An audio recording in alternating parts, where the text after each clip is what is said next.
Aquí comienza Syntel Business Tech, el podcast de negocios y tecnología. Los clientes están también en ese punto y como tú decías, oye, ¿para qué hago esto? Mejor me quedo quieto. Pero no, entendamos ese camino, que es cuáles son los KPIs de negocio que más dolor tienes y en esos KPIs de negocio cómo debemos establecer como un assessment de transformación digital. Dejamos de ser vendedores y nos volvimos consultores. El vendedor es el que te lleva el catálogo y cuántas líneas quieres, cuántos megas quieres, etc. El consultor es el que empezó a entender el negocio y es el que nos está posicionando de una forma distinta frente al cliente. Cuando entiendo tus necesidades, entiendo tu caso de negocio, entiendo qué es lo que te duele y qué problema quieres resolver. Porque también lo que sucede es que cuando tú te sientes con un cliente, el cliente tiene 45 problemas que quiere resolver. Los negocios comienzan cuando conectamos. En el diálogo fluyen las ideas que son la fuente de toda innovación. Y cuando la decisión está tomada, tu liderazgo fija una dirección para tu equipo, una visión, la experiencia y las voces que inspiran la transformación digital. Aquí comienza Syntel Business Tech, el podcast de negocios y tecnología, con las innovaciones y tendencias para los líderes empresariales de América Latina. Una presentación de Syntel. Bueno, muchísimas gracias Daniel y José Luis por acompañarnos en esta nueva edición de nuestro podcast Syntel Business Tech. Este podcast que busca apoyar la transformación digital empresarial del gobierno y de las comunidades aquí en Colombia. Estamos en el marco de una iniciativa que llevamos varios años realizándola acá en Colombia, que se llama Conecta Colombia, en el cual trabajamos cada año, hacia mediados del año, estos temas, estos retos que tienen las empresas de telecomunicaciones en su crecimiento, en la implementación de nuevos productos y negocios y adicionalmente en también discutimos temas de regulación política previo a nuestro Andicom, que es el evento sectorial que realizamos cada septiembre en el país. Entonces, ustedes acaban de participar en un panel muy interesante donde hablaron sobre las nuevas aplicaciones y las oportunidades que trae los servicios corporativos bajo las nuevas tecnologías, entre ellas 5G. Obviamente, Daniel, y tú que estás en IoT, Big Data, inteligencia artificial, pues nos puedes actualizar cómo ves el panorama reciente en Colombia de la adopción empresarial de estas tecnologías, si has sentido un push con el tema de esta nueva oportunidad que nos trae 5G, que estamos implementando realmente en Colombia desde hace unos 3 o 4 meses. ¿Cómo lo ves? ¿Cómo ha venido ese proceso de adopción? Mira, el 5G nos abre un sinfín de nuevos casos de uso, pero que definitivamente desde mi visión todavía hay un camino importante que andar desde el ecosistema. La conectividad es un habilitador, la conectividad no es en sí la transformación digital, es el habilitador que te va a asegurar la ejecución de un plan de transformación digital y en función de los casos de uso te montas sobre una autopista de 5G o sobre otras tecnologías hoy existentes, inclusive hablábamos allí y José Luis lo decía, seguimiento vehicular, que un caso históricamente conocido, inclusive opera sobre otras tecnologías de menores capacidades, pero también están las redes propias de IoT. Telefónica, en nuestro caso, tenemos la red IoT KTM1, que es una red que va a dar, por ejemplo, más vida útil a las baterías.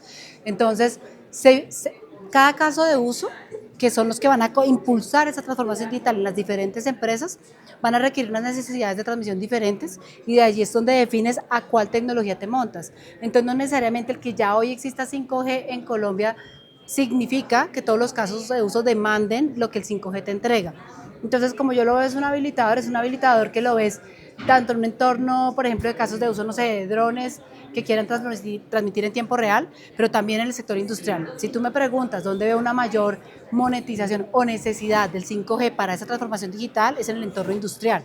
En el entorno industrial donde hablamos de automatización, donde hablamos de hiperconexión, donde hablamos de latencias prácticamente ceros y donde no deben haber interferencias para poder asegurar y automatizar los procesos productivos. Entonces, allí es donde va a pasar. Pero si me preguntas cómo veo hoy el Estado en Colombia, y lo mencionaba en el foro, todavía hay un camino. Y si yo lo comparo con la región y hago un benchmark con la región, hoy en Colombia todavía estamos un poco rezagados y creo que hay que impulsar esa transformación digital en los entornos industriales, que es donde realmente van a requerir esas autopistas de conectividad. Sí, lo hemos visto porque inclusive en Colombia cuando uno ve las empresas grandes, las empresas de la industria, y yo veía ahora precisamente en Barcelona, estuve en el demo que ustedes hicieron de IoT y de industria conectada, muy interesante, pues comparando con lo que estamos encontrando en la realidad, las empresas en Colombia no están tan automatizadas. Nosotros tenemos en Sintel unos estudios sectoriales de hace muchos años donde vemos esa evolución en la madurez de los procesos de transformación digital empresarial en el país y estamos de acuerdo que nos hace falta mucho. Ustedes en Claro, José Luis, ¿cómo lo ven? ¿Cómo han estado viendo recientemente esta evolución y si han sentido algún push también, algún driver por las nuevas capacidades que nos ofrece 5G que ya está en proceso de implementación? Mira, yo creo que ahorita en el panel lo que comentábamos también es una nueva tecnología llega y de un día para otro no se adopta ni se cubre, porque esto requiere inversiones, requiere capilaridad, requiere ir creciendo en esa mancha, principalmente en la tecnología móvil, que nos permita ofrecer servicios. Empieza a generar ruido, claro, empieza a generar mucho ruido y las empresas están ávidas por saber qué puedo hacer con 5G, qué voy a lograr, qué diferencias puedo tener. Y hablábamos del caso más sencillo ahorita en el panel. El caso más sencillo es la descarga de los archivos más rápidos en un teléfono para poder tener un trabajo remoto en un dispositivo o en una computadora conectada a través del teléfono con una velocidad mucho mayor. Pero ya cuando nos metemos a la profundidad y cuando comparamos con lo que está pasando alrededor del mundo, los casos de uso de industria, los casos de uso de minas, los casos de uso que automatizan todo un proceso, inclusive almacenaje. Cuando vemos bodegas completamente automatizadas con robots, pisos, y ahorita Nayeli decía algo bien importante, el tema de las frecuencias, porque es que lo puedo hacer con Wi-Fi, ¿por qué lo tengo que hacer con 5G si lo puedo hacer con Wi-Fi? Pues el tema de las frecuencias y del choque entre radiación de señales, de todo lo que los técnicos seguramente dominan mejor que yo, no para no hablar en general, es donde empiezan a haber esos casos de uso. Pero el reto y el miedo que se le tiene a la tecnología, en esa adopción de tecnología, es vasto, es decir, no simplemente es la modernización de los equipos que puede requerir una inversión considerable, sino a veces es mejor mantengo mi bodega fuera de internet para evitar secuestros, para evitar algún tipo de ciberataque, para evitar, me funciona así, me ha venido funcionando y creo que ese es uno de los principales retos que tenemos. El me venía funcionando y si me viene funcionando, ¿para qué lo voy a cambiar? Claro. Si funciona, déjalo así. Y ahí es en donde a veces las oportunidades toman mucho más tiempo en adaptarse por el miedo a, si funciona, déjalo así. Cuando el análisis es en conjunto con los clientes, cuando se empieza a desarrollar pilotos, cuando se entiende la necesidad y una conclusión adicional a la que llegamos en el foro es, esto ya no es venta por catálogo, ya no es te vendo una línea, te vendo un paquete de televisión, no, esto ya es cómo construimos en conjunto una solución que te ayude en tu ecosistema a lograr lo que sea que estás buscando, eficiencia, mayor ingreso, que vienen, by the way, los dos juntos, pero que realmente te lleve a ese siguiente paso y para que puedas incrementar tu producción, reducir tus costos y que esa inversión que en algún momento puede ser inclusive hasta de miedo, sea lo más fácil transicionar y que el valor se vea. Y que el financiero que está sentado en la mesa discutiendo que por qué estás haciendo, esté de acuerdo cuando se vea realmente el beneficio, digamos que recibido, el beneficio ya puesto en mesa. Claro, y es que existe, Angelis, un reto que las empresas de telecomunicaciones tradicionales han tenido y realmente están migrando y es, yo no ya soy un proveedor de una solución estandarizada, sino soy realmente un aliado. Hay un cambio tiene que haber un cambio de relación entre el empresario que requiere un aliado que le ayude a solucionar sus retos tecnológicos, pero también desde el punto de vista del telco tradicional ha aplicado cambiar su perfil de cómo los acompaña, el perfil de la gente, cómo me incorporo, cómo conozco el negocio más y realmente le ayudo. ¿Cómo han venido ustedes haciendo en Telefónica esto? Mira, primero, antes de pasar a esa parte, es entender también que estos planes de transformación digital son a largo plazo. Entonces son inversiones a largo plazo que efectivamente tienen que estar soportadas con retornos de inversión. ¿Cómo hemos venido acompañando esta conversación en Telefónica? Y ahí no solo te voy a hablar del IoT, de la industria, sino en general de todas las soluciones, alianzas y esa roadmap de transformación digital que acompañamos con nuestro equipo consultivo, en donde hablamos no solamente de IoT, Big Data, sino también de seguridad y cloud. Un plan de transformación digital arranca desde una recolección del dato, ¿cierto? Pero también tienes migración a nube, tienes cómo acompañas todo eso en un entorno seguro y luego cómo monetizas la data. Entonces, en la monetización de la data hablamos de Big Data, de la data propia del cliente, del gobierno y analítica del dato. Entonces, nosotros tenemos una estrategia, tenemos una única propuesta de valor que de hecho no solamente es en Colombia, sino en toda la región, en los 8 países que estamos en Hispanoamérica, Y en esa propuesta de valor aseguramos las capacidades para poder tener esas conversaciones consultivas y poder acompañar ese proceso, porque los clientes están también en ese punto y como tú decías, de, oye, ¿para qué hago esto? Mejor me quedo quieto. Pero no, entendamos ese camino, que es cuáles son los KPIs de negocio que más dolor tienes y en esos KPIs de negocio cómo debemos establecer como un assessment de transformación digital para que podamos arrancar e iniciar la conversación. Y allí entran los habilitadores, la conectividad, 5G, redes KTM1 IoT o las redes que sean son habilitadores. Y en función de tu necesidad vista a largo plazo, pues entran esas conversaciones ya de las redes privadas o no. Mal haría yo, como consultora, por ejemplo, de hablar de una red privada para la banca. No tiene absoluto sentido. Pero en cambio sí tengo que hablarlo para misión crítica. Pero si voy a las Smart Cities y vuelvo otra vez a mi entorno IoT, no mal haría yo decir que necesitas 5G para absolutamente todos los casos de uso de la Smart City. Puedes usar, mencionaste incluso un tema regulatorio ahora, puedes usar redes KTM1 IoT para todo el tema de contadores inteligentes, donde la regulación tiene un aporte importante en presionar y asegurar esa evolución a la transformación digital que hoy en Hispanoamérica cuesta. En el mundo ya no tanto, en España, por ejemplo, ya están avanzando, pero en Hispanoamérica todavía cuesta y ahí hay un componente no técnico, regulatorio para impulsar la transformación. Entonces, nosotros como Telefónica tenemos el conocimiento como 360 desde el punto de vista de una propuesta de valor clara, un acompañamiento. Nuestros ingresos hoy en día, sin entrar en cifras, tenemos más del 30% de nuestros ingresos en la región son de servicios digitales. Hoy tenemos más de 6 millones de conexiones IoT y más de 21 redes, te hablo de región, ¿no? Sí. Y más de 21 redes privadas, aunque no me gusta llamarlas privadas, redes industriales IoT en la región. Entonces eso da un conocimiento que hay que seguir importando a Colombia porque para poder hacer ese acompañamiento, pero definitivamente el reto, que no es de ahorita, es de hace 10 años o más, es cambiar esa visión de la telco y cada vez que estamos acá es decir, oye, recuerda que yo, aunque soy una telco, no te vendo un catálogo ni te vendo fija y móvil, yo te acompaño en tu transformación digital con una propuesta de valor clara y con un impacto real en tu negocio. Ustedes en Claro obviamente también tienen toda una unidad aliada para parte del software. Es que transformación digital de una manera implica esa unión telco, software, de muchas maneras, porque al final todo es software. ¿Cómo les ha ido con esa propuesta conjunta de valor que le están dando a las empresas? Yo creo que, a ver, dos cosas. Una, efectivamente ha habido un ajuste y dejamos de ser vendedores y nos volvimos consultores. El vendedor es el que te lleva el catálogo y cuántas líneas quieres, cuántos megas quieres, etc. El consultor es el que empezó a entender el negocio y es el que nos está posicionando de una forma distinta frente al cliente. Cuando entiendo tus necesidades, entiendo tu caso de negocio, entiendo qué es lo que te duele y qué problema quieres resolver. Porque también lo que sucede es que cuando tú te sientas con un cliente, el cliente tiene 45 problemas que quiere resolver. Y dependiendo del área con la que estés platicando, es una más importante que la otra, de acuerdo al dolor, ¿no? Producción es más caro que recibo y recibo es más caro, es más importante que facturación y facturación, etc. Entonces, cuando empiezas a tener esas charlas, es que incluso en conjunto con los clientes empiezas a priorizar hacia dónde tiene que ir.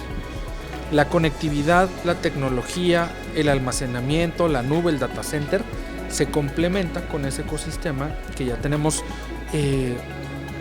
por lo menos te puedo decir a nivel América Móvil, presencia en los 18 países de Latinoamérica con HITS, Global HITS, una empresa del grupo que se encarga del desarrollo 100% de software, en donde apalanca desde nuestro modelo de negocio la ida junto con el cliente, porque ni todo es conectividad ni todo es software. Acabamos, y creo que lo repetíamos mucho en el foro, creando un ecosistema, porque además tampoco lo tengo yo todo. Seguramente tengo que agregar jugadores del ecosistema para plantear una solución completa, porque el cliente me puede decir, lo quiero en tu data center, perfecto, te monto en mi data center. No quiero mi data center, lo quiero en una nube pública, en un hyperscaler. Ah, bueno, ¿cuál prefieres? No quiero porque el resto de mis sistemas ya están montados allá.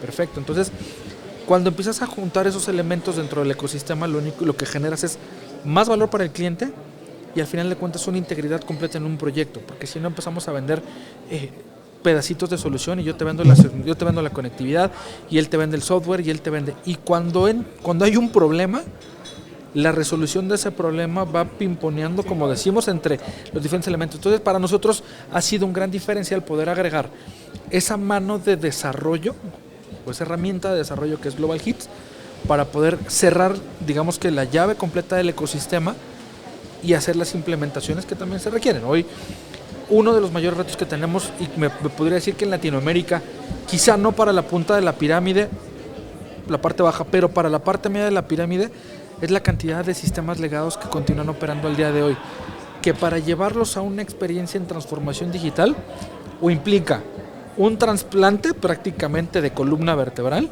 o un traductor entre el legado y el futuro que permita mostrar y llevarte hacia el siguiente paso. Y ahí es en donde justamente esa ecuación termina cerrando. Y ahí son obviamente muy importantes, como usted lo mencionaba, los aliados, porque todo es un ecosistema donde hay diferentes actores especializados que ustedes los pueden integrar seguramente. ¿Cómo trabajan con esos aliados de los ecosistemas, posiblemente startups?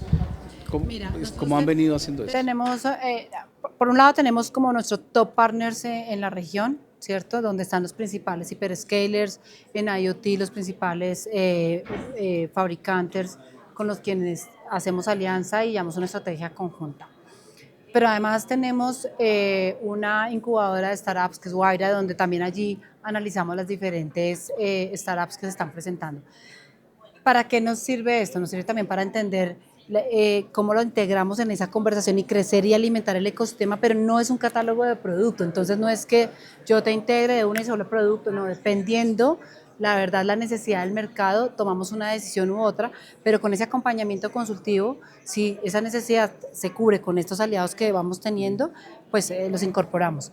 Lo que sí estamos haciendo hoy en día, y ya hace 3 años atrás que hicimos como esta mutualización de un modelo operativo a nivel Hispanoamérica, es tener una única propuesta de valor con los principales aliados marcados en una agregación de demanda en toda la región, con el fin de tener una única estrategia, que es, finalmente nos da fuerza y poder para tener una única visión, especialmente imagínate una multinacional, por ejemplo, es una única solución. Entonces, así lo estamos manejando. Y para el caso latinoamericano, entonces, ustedes obviamente tienen cobertura en toda nuestra región. ¿Cómo ven las diferencias, por ejemplo, en el caso de ustedes, ahí en Claro, José Luis, entre los países? Obviamente, nosotros ahora hemos estado incorporándonos como Sintel en el ecosistema de México y es muy interesante el tamaño, el management inclusive que tienen las empresas en México difiere de otros países aquí en Latinoamérica. Entonces la interacción con ellos, pues me imagino que puede ser muy diferente a cómo interactúan en Chile o cómo interactúan en Perú o aquí en Colombia. ¿Cómo ven las diferencias? ¿Cómo ven los países? ¿Podemos tipificar los países de alguna manera? Sí, a ver, todos somos Latinoamérica, pero todos somos sabor distinto, ¿no? O sea, sí, todos somos helados, pero todos somos sabor distinto. Y hay retos muy importantes. Por ejemplo, yo, independientemente del tamaño del mercado entre México y Colombia, el tipo de cambio versus el dólar son 2 elementos que nos dejan completamente. Y el peso mexicano bastante revaluado recientemente. Nosotros recuperándonos claramente después de un 2023 y 2022 bien complicados, pero cuando empiezas a hablar de esas condiciones, cuando empiezas a hablar de condiciones de mercado y cuando empiezas a hablar de ARPUs, las discusiones se vuelven abismales. Es decir, un servicio en México de, ¿qué serán? 10, 20, casi $30 por móvil, masivo, por, no sé, 20 gigas, por ponerte un ejemplo. Cuando lo traspolas para Colombia, por ejemplo, pues hoy estamos en 60 gigas por los mismos o por menos dólares. Entonces, esas discusiones son bien complicadas de homologar. Pero en cuanto a estrategia, servicios y soluciones, las necesidades de los clientes siguen siendo las mismas a nivel Latinoamérica. Cuando hablas con clientes multinacionales es inclusive un poquito más fácil tener esa plática porque hay una casa matriz que está dirigiendo lo que tiene que aplicar y es más fácil replicar porque las capacidades no cambian. Es decir, lo que puedo ofrecer, lo que puedo enfrentarme con tipo de cambio o con un modelo de ARPU en cada una de las operaciones, cuando lo hablo desde un punto de vista tecnología, son los mismos hyperscalers. Cuando lo hablo a través de un tipo de conectividad, tratamos de mantener nuestras redes homologadas para ofrecer los mismos servicios. Cuando hablamos de algún tipo de servicio sobre esas conectividades, por ejemplo SD-WAN en fijo, lo tenemos homologado. Entonces, tarifa, claramente hay un reto por la condición económica de cada uno de los países, pero las necesidades across de toda Latinoamérica no son tan distintos. Los tamaños cambian, o sea, tienes un enorme mercado como es Brasil, que que rompe cualquier esquema en Latinoamérica. Después tienes otro que es México, que también tiene otras condiciones. Después podemos agrupar pues zona andina, más o menos, que creo que podemos estar más o menos sobre los más tomas. Y tienes los centrales, que es Puerto Rico, Dominicana, que para nuestro caso Puerto Rico forma parte de, y Centroamérica, Guatemala, Honduras, Costa Rica, que a pesar que los mercados son chiquitos, las necesidades acaban siendo las mismas. Y te vas a encontrar empresas FEMSA, Coca-Cola, que están en todos los países, diferentes farmacéuticas que están en varios países. Entonces, pues la discusión no es tan aislada. Claro, los tamaños varían por razón obvia, pero la estrategia tecnológica cuando es across con una multinacional es básicamente la misma y están buscando lo mismo. Y pasa, es que aquí en México ya hicimos esto, hagan lo mismo en Colombia, o ya hice lo mismo en Costa Rica, o hagan lo mismo acá. Ya lo hicimos con este servicio, lo hicimos con este partner, lo hicimos con Claro y con este servicio. Ah, bueno, listo. Entonces facilita porque ya hay una experiencia aprendida que se acaba replicando. Y obviamente, Perdóname, pero en todo caso, perdón, que ahí de lo que decía José Luis, y en todo caso yo sí alcanzo a notar un poco que si bien estoy de acuerdo contigo que es una misma estrategia, al final las alianzas detrás son similares, sí veo que hay países que pueden ir más acelerados que otros en algunos temas de transformación digital. Y yo lo mencionaba en el foro, hablando por ejemplo de Perú, Chile, que uno pensaría que estamos como en el mismo grupo de Colombia, pues no, mira, Perú tiene más o menos puede tener unas 10 minas ya hoy en proceso de digitalización que ya arrancaron con su autopista y ya van digitalizando y implementando casos de uso, cosa que aquí ha costado más, ya hay clientes en esto, pero la verdad que ha costado mucho más diferente a Chile. Chile sí está mucho más avanzado en esta conversación, entonces yo sí creo que hay velocidades diferentes, las necesidades sí son las mismas y cuando son de multinacionales se facilita la conversación, como decía José Luis, pero quería complementar un poco con eso, si yo me comparo con Perú, por lo menos en los temas de IoT, veo que pueden estar un poquito más... Pero nos puede estar faltando un poco de ambición de los empresarios colombianos de alguna manera, digamos. No quisiera llamarlo así porque puede sonar un poco agresivo, no creo que sea, de hecho creo que no es ambición, yo creo que es seguir sentándose, seguir sustentando ese retorno de inversión, seguir haciendo ese acompañamiento, que es lo que hemos venido haciendo. Ya se está viendo los cambios, ya están empezando a montarse en esta ola. No hablo que sea en todos los ámbitos tecnológicos, obviamente, pero sí siento que todavía hay un trabajo fuerte que seguir presionando o acompañando, más que presionando, acompañando desde nuestros roles, desde los roles del ecosistema, desde todos los stakeholders.